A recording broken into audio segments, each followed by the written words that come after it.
I took this past week to unplug because my top priority is to protect the peace and the health of my family.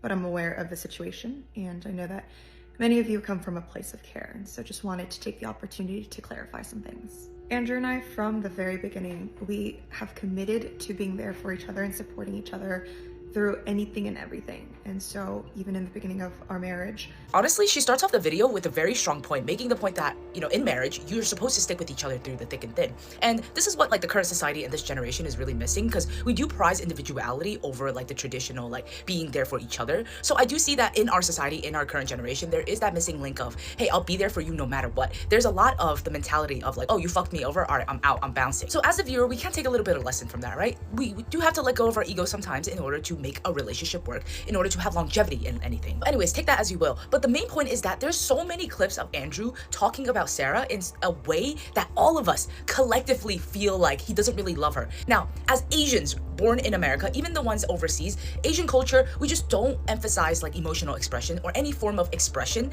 in general. So we don't wear emotions on our faces, right? That's just been taught to us from the very beginning. And even then, even if you are not an emotionally expressive person, there's a reason why millions of us collectively agree that this man does not like you. It's the aura that you give off. It's literally your presence, and we can feel that. We can feel the lack of love and nurture and care you feel, or you're supposed to feel, for your wife. So she does a little snippet as to how much she loves him and what he does for her. Gives her massages every day, does her laundry, doesn't let her touch the laundry. Okay, cool. These are physical things. What about the things that make you say, he inspires me, he makes me feel like I want to be a better person, he is going to be the greatest father that I've ever seen in my entire life? What about those things? Bigger idea things. She actually mentions that he feels like a safe space and home to her. But the thing is, she met him when she was 20 years old. Her frontal lobe was not developed. So her identity is pretty much tied to her relationship with him. Sarah Kim has found herself in the middle of yet another internet storm. In our last video, we broke down the troubling dynamic between Sarah and her husband, Andrew, a man who, despite being jobless for 2 years, seemingly had no issue with letting his pregnant wife juggle 2 full-time jobs, a podcast, and a social media presence. Many fans were outraged, calling him out for being a deadbeat, while Sarah seemingly carried the entire household on her shoulders. And now, just as expected, Sarah has come out to defend her husband. But instead of putting out the fire, her response has only added more fuel to it. Her fans, not happy, not one bit. So, what exactly did Sarah say to defend Andrew? How has the public reacted? And most importantly, does her explanation actually make sense? Let's dive in. After a brief social media hiatus, most likely to process the backlash, Sarah returned with a video addressing the controversy. She started off by explaining that she took some time off to protect the peace and health of her family. She acknowledged that she read the room and understood that her fans were coming from a place of care, and that's exactly why she wanted to clarify things. She then wasted no time shifting the focus back to her marriage. According to Sarah, she and Andrew have an unwavering commitment to support each other no matter what, which was her way of saying, leaving Andrew not on the table. I took this past week to unplug because my top priority is to protect the peace and the health of my family. But I'm aware of the situation, and I know that many of you come from a place of care, and so just wanted to take the opportunity to clarify some things. Andrew and I, from the very beginning, we have committed to being there for each other and supporting each other through anything and everything. And so even in the beginning of our marriage... Stop. What do you mean by that? To further justify their situation, Sarah brought up the early days of their marriage, saying there was a time when she did not have a job. She reminded everyone that during those days, Andrew was the one financially supporting them. Because of that, she feels it's only fair that she now returns the favor while Andrew is between jobs. Even in the beginning of our marriage, I've had long periods of time where I didn't have a job, whether that was because I had quit a job or been impacted by mass layoffs, and Andrew was the one who had fully supported us through that. And so in the season where Andrew's in between jobs, I am more than happy to stand by him. And even through this transition, he did everything that he could to make sure that we're taken care of, whether that's from picking up part-time jobs, freelance gigs, helping me with all the back end of my social media platforms, and along with finishing his master's. And right now, he's working a full-time job that he very much loves, which I love for him. And it's already come with so many blessings. And the biggest one being us being able to move into this house where we get to start our new family. What? Bro, what are you talking about, man? She also added that contrary to what people assume, Andrew wasn't just sitting around doing nothing. He had been taking freelance gigs, part-time jobs, and even helping with the back end of her social media platforms while finishing up his master's degree. Sarah even mentioned that he helped her edit videos, manage sponsorship emails, and research content ideas. She never shared the side of their dynamic before. Then came the moment she framed as a game changer. Andrew had now landed a full-time job. Not just any job, but a stable one that supposedly brought immediate blessings. According to Sarah, his new employment had already allowed them to move into a new home as they prepared to welcome their baby. She emphasized that this was proof that they were stepping into a fresh, positive chapter together. Sarah took a deep breath and continued, visibly trying to hold back her emotions as she reassured her audience that Andrew had always been a supportive partner in ways that were not always visible to the public eye. She admitted that she had failed to communicate his contributions effectively in the past, which might have painted an unfair picture of their relationship. Sounds great, right? A redemption arc? Well, her fans were not buying it. While Sarah was trying her best to clear Andrew's name, there was one thing she couldn't ignore: the now infamous sermon Andrew gave at his church. In this sermon, Andrew referred to Sarah as a cruel person and even described her as someone who just lives in his house rather than acknowledging her as his wife. Goodness gracious. Today, as we start, I want to share with you something that I have been struggling with, and it's become a significant thing in my life. It's been really difficult. I've been trying to learn how to speak Korean, okay? And it's very hard, okay? I was born in Illinois behind a cornfield. I wasn't raised around a bunch of Korean people. My Korean is terrible, okay? And I practice, but I suck, and it's kind of embarrassing. And what doesn't help is that there's this person who lives in my house, and she cackles every time I'm speaking in Korean. I'm trying my best, but she loves to laugh at me, and not just laugh at me, but point it out and be like, what did you just say? Can you say that again? Oh my gosh, you sound so stupid. Hold on. And she'll pull out her phone and she'll record it, right? So some of you have had the honor of seeing me humiliate myself on the internet, right? If you've seen any of my wife's videos, and she enjoys this process of pointing it out, and it can be difficult. It's cruel, right? What kind of cruel person does this? And that story has no resolution. I'm doomed.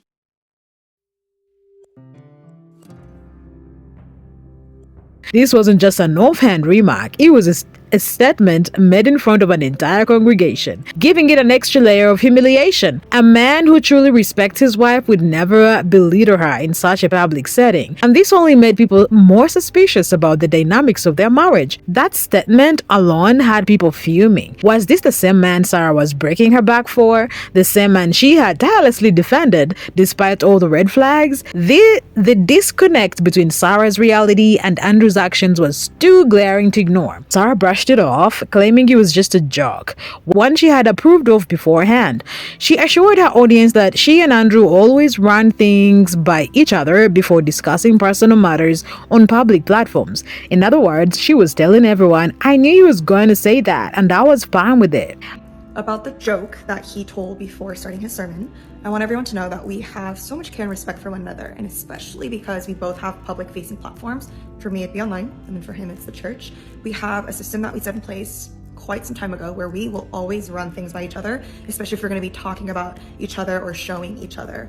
And Andrew simply would never say anything that I wouldn't already be aware of or something that I wouldn't like. The more important thing I want to talk about here are the painful stories that many of you have been sharing regarding your hurt and pain that have been caused by abusive church cultures and church leaders. And I want to take a moment to honor that because it's so real, and it particularly breaks Andrew and my heart because we carry similar experiences of our own, and it's taken so much time for us to heal and process, and we're still going through that healing. And we're grateful to have found a church where we feel safe enough to at least continue that healing. But was that really a joke, or was Andrew subtly revealing his true feelings about their relationship? Because there is a fine line between humor and disrespect, and many believed this crossed that line. Some felt Sarah was simply conditioned to accept Andrew's behavior, excusing it in the name of love and loyalty. But the real question remained, was she truly okay with this dynamic, or had she just convinced herself that she was? I think the saddest part about Sarah Kim's response is that her choosing to stay with her husband confirms an uncomfortable truth. Andrew Min has a huge cock. The only reason she's not packing is because he is. She's working 2 jobs and he's not even helping with housework. That's sugar baby activity. He's 8 years older, but she's not calling him Hyung Nim. She's calling him Hung Min. because of his unfortunately large penis. I don't like him. I want to make that clear. He's not a good partner. But facts are facts. This is a graph showing how good of a person you have to be in comparison to meat size. You can see that as meat goes up, standards go down. This line is where Andrew is. You can see here that he's got a lot of room to be unemployed. This point is what scientists call the Drake horizon, because even though he had it on him, it wasn't enough. Sarah then took a moment to address the real reason she believed people are upset, the painful experiences of those who have been mistreated by church culture. She revealed that Andrew himself had experienced leadership issues in the past church and had to leave due to those struggles. She emphasized that they were both still healing from that experience, but had now found a church where they felt safe. Sarah elaborated that Andrew had deeply suffered from betrayal by leadership figures he once trusted, which had left him questioning his faith and his role within the church community. She painted a picture of him as someone who had been broken down by the very institution he once gave his heart to, further reinforcing the idea that he was now working hard to rebuild his confidence and purpose. He also mentioned that Andrew's passion for ministry had not wavered despite the hardships he faced. She insisted that his ultimate goal was to contribute to creating a church environment that felt safe, inclusive, and full of integrity. By doing this, she subtly attempted to realign the narrative, shifting Andrew's image from that of a passive and involved husband to that of a deeply wounded but well-meaning man trying to find his way back to stability. And just like that, she subtly tried to make Andrew the victim in this whole situation.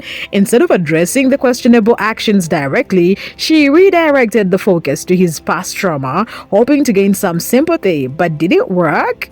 Not really, because the real issue wasn't a church trauma.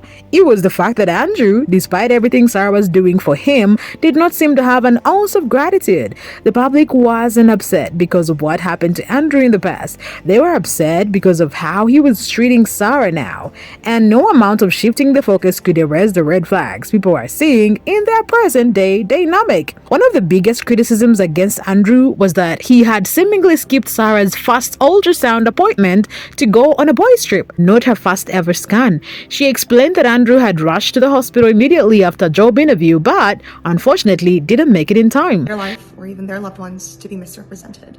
Like, take for a small example, a very sweet and intimate moment where Andrew and I are taking a look at our very first ultrasound in the parking lot of our hospital has somehow become a story of he's at a boys' trip and so missed my ultrasound, when in reality he came straight to the hospital as soon as his scheduled job interview had ended, hoping to make the appointment. Social media can only capture fractions of my whole life.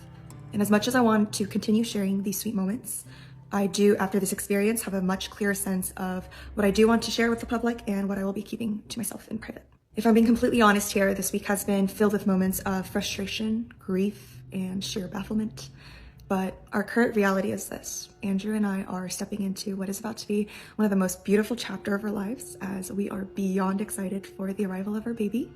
We both work jobs that we love. We moved into this beautiful home that we get to start a new family. And we're also surrounded by the absolute best and most supportive friends and family. And we believe that the best is yet to come.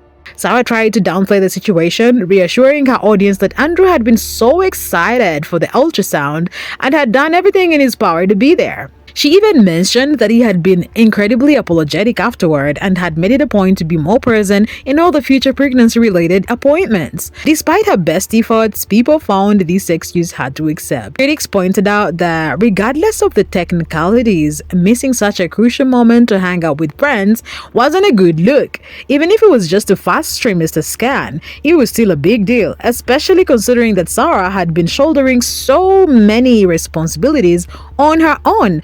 The optics were bad, and Sarah's defense of Andrew felt more like damage control than a genuine explanation. Okay, fair enough, but let's be real. This clarification wasn't enough to change people's minds. At the end of the day, Sarah was still the one constantly bending over backward to defend Andrew, while he remained nowhere to be seen. And that brings us to the biggest problem people had with Sarah's response. Why was she the only one speaking? This controversy targeted both of them, so why wasn't Andrew in that video, addressing the situation himself? If Sarah insists he's a strong, supportive husband, then why wasn't he there to back her up? up. This wasn't just a minor issue, it was a pattern. Every time controversy arose, Sarah was the one stepping forward to clarify, defend, and explain away Andrew's actions, while he remained absent from the conversation. To many, this only reinforced the idea that Andrew was comfortable letting Sarah take the hit while he avoided accountability. People couldn't help but notice how Sarah not only worked to provide for their family, but was now also the one tasked with defending Andrew against criticism. Instead of Andrew stepping up to acknowledge the concerns, he remained conveniently silent, leaving Sarah to shoulder the burden yet again. And stuck to her previous social media posts since she disabled comments on the video to air their frustration. She pointed out how Sarah's explanation seemed more like an attempt to convince herself rather than the public. Others questioned why. If Andrew had really been supporting her all along, none of this was ever mentioned before. Why was she only bringing it up right now, after people had called him out? Was it because the backlash had reached a breaking point, or was there another reason Andrew was staying so quiet? And then came the theory that shook everything. Sarah and Andrew orchestrate the entire situation just to get engagement. Think about it. When they first opened up about their relationship, they chose to highlight all of Andrew's red flags: the joblessness, the gaming addiction, Sarah's financial struggles. Why? Because drama sells. But now that the backlash has gotten too much, Sarah is suddenly introducing new details, like how Andrew was actually supporting them before, or how he now has a full-time job. Why weren't these things mentioned from the start? Could it be that they were deliberately crafting a messy narrative to keep people watching? At the end of the day, Sarah Kim is a grown woman. Whether she wants to mother her husband or not is entirely her choice. But the reality is, her audience feels betrayed. They believe they were watching an honest and raw portrayal of her life, only to now realize that important details may have been withheld for the sake of views. So, what do y'all think? Do you believe Sarah's explanation? Was Andrew truly just misunderstood? Or is he really the man people are making him out to be? And most importantly, do you think Sarah and Andrew planned this whole mess for engagement? Drop your thoughts in the comments below, and do not forget to like, subscribe, and hit the notification bell for more updates. Until next time, take care.